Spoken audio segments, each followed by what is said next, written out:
Salut les filles, moi c'est Ludivine, vous m'avez peut-être déjà croisée sur un stand de stamping puisque je suis démonstratrice pour Onglamore.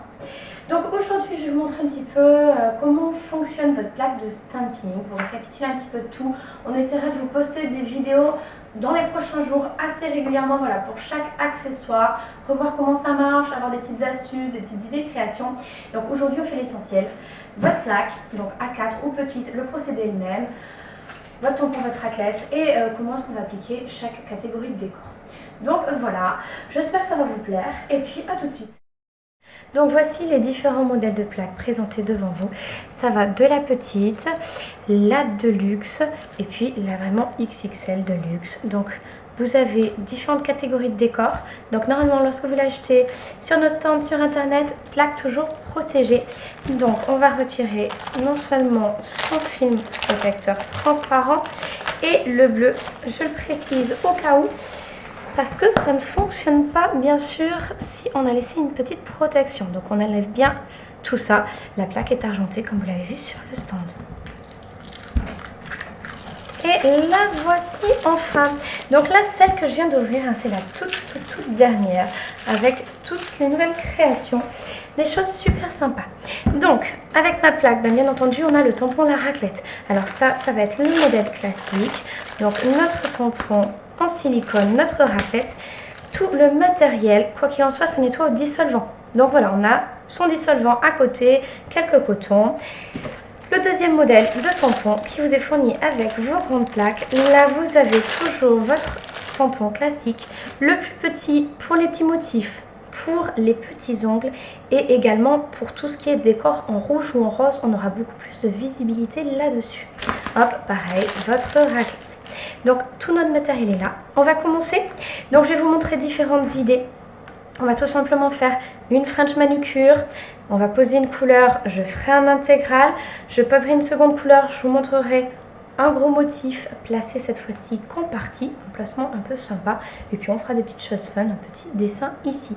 Donc lorsqu'on veut une couleur en dessous, bien entendu, on applique d'abord son vernis, comme on a l'habitude de le faire à la maison, et on fera son décor une fois tous les ongles bien secs.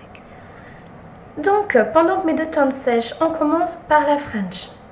Donc pour que le motif ait une bonne accroche sur l'ongle naturel, on passe un petit peu de dissolvant ou on applique un base-coat, un durcisseur comme on préfère. Vous avez donc vos French. Moi je vais travailler avec cette plaque là. Elles sont également présentées sur celle-ci. Donc on va faire une French classique. Vous les avez en petite plaque. Ce sera la plaque 7. Donc on va commencer par la French. Déjà, comment appliquer le vernis dessus? On peut en mettre partout, c'est pas forcément nécessaire. J'en mets seulement au départ. Donc je vais racler dans la longueur de ma bande. Donc je vous montre le bon geste. Bien incliné, je remplis ma French. Le mauvais geste, ça aurait été de croiser. Si je fais ça, forcément, tout mon vernis sort. J'aurai pas quelque chose d'homogène. Donc autant pour les autres décors, ça n'a pas d'importance. La French, pensez-y, c'est important. Alors maintenant, on va voir au niveau du placement du décor. Donc je me positionne bien sur le côté et je roule pour appliquer bien d'un bord à l'autre. Donc elle est sèche immédiatement. Je corrige simplement mon contour. Voilà, la bande est toujours un petit peu plus large que le doigt. Donc on se place vraiment par rapport au bord de l'ongle pour être bien droit en déroulant. Donc ça, c'était pour la bonne main. Pour la mauvaise, mon doigt, lui, viendra chercher ma bande. J'applique mon top coat. Alors maintenant, on va passer au second ongle. Là, l'idée, ça va être de faire de l'intégrale. Alors, c'est de très jolies choses, mais il ne faut pas hésiter à les tenter. À vous de faire des tests, d'essayer avec les couleurs. Moi, je vais faire un motif blanc sur mon fond rose. Donc, je racle. Toujours pareil. Je prélève. Et là, le placement se fait un petit peu comme vous voulez. Moi, je vais me placer vraiment le centre de mon décor. d'un bord à l'autre. Donc là, pareil, avec mon correcteur, j'enlève le surplus.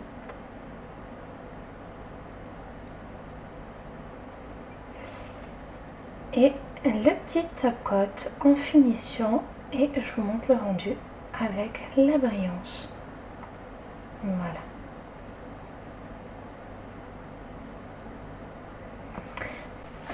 Donc maintenant on va passer à un placement fantaisie. Au lieu d'appliquer mon motif tout bêtement sur la totalité de mon ongle, je vais en déposer qu'une partie. Je vous montre en même temps une petite idée. Donc là vous avez vu, j'ai une couleur foncée, donc j'ai fait le décor clair. Ici je vous montre l'inverse, donc en noir tout simplement. La gestuelle ne change pas, un petit peu de vernis au départ. J'applique le vernis sur la totalité de mon décor. Et c'est au niveau du placement où là, je ne place qu'une partie. Donc moi, j'ai décidé de me mettre en biais. Je me positionne, je choisis l'angle et hop, je roule. Donc toujours pareil. Pour la petite touche, moi j'aime bien faire ça sur tous les ongles. Sur un ongle, je vais rajouter une dentelle. Les motifs en fait se superposent, se juxtaposent comme on le souhaite.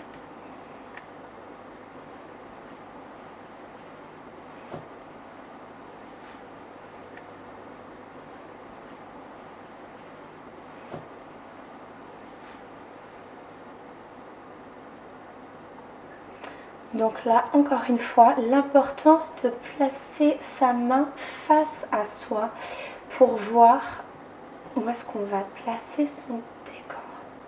Et je fais mes corrections. Une petite chose, j'ai pas pensé à vous le dire avant.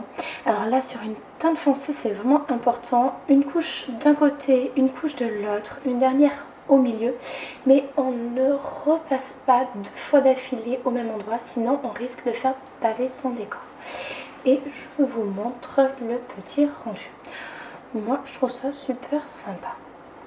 Donc maintenant, on va passer une petite idée un petit peu fun, les petits décors. Donc là, vraiment, le placement, c'est comme on le souhaite. Moi, je vais vous faire un décor en bicolore, tant qu'à faire. Donc je dépose mon noir sur la tête et le nœud. Je vais placer du rose dessus. Donc là, bien entendu, on va racler dans ce sens pour ne pas que les couleurs se mélangent.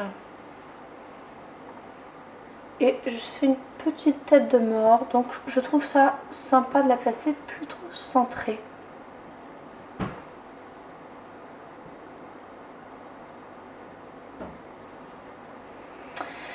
Hop là, donc petit top coat pour faire ressortir mon rendu. Et voilà. Donc voilà, c'était des petites idées, j'espère que ça vous aura plu, que ça vous aura aidé également. La dernière petite chose, on va parler là des vernis, rapidement. Donc pas besoin d'une marque en particulier, on va dire que le vernis en lui-même doit être suffisamment couvrant, suffisamment opaque. Donc comment le vérifier? Je prends mon vernis, j'applique une couche sur mon ongle. Si je vois un peu l'ongle à travers, c'est que mon décor ne sera pas très visible.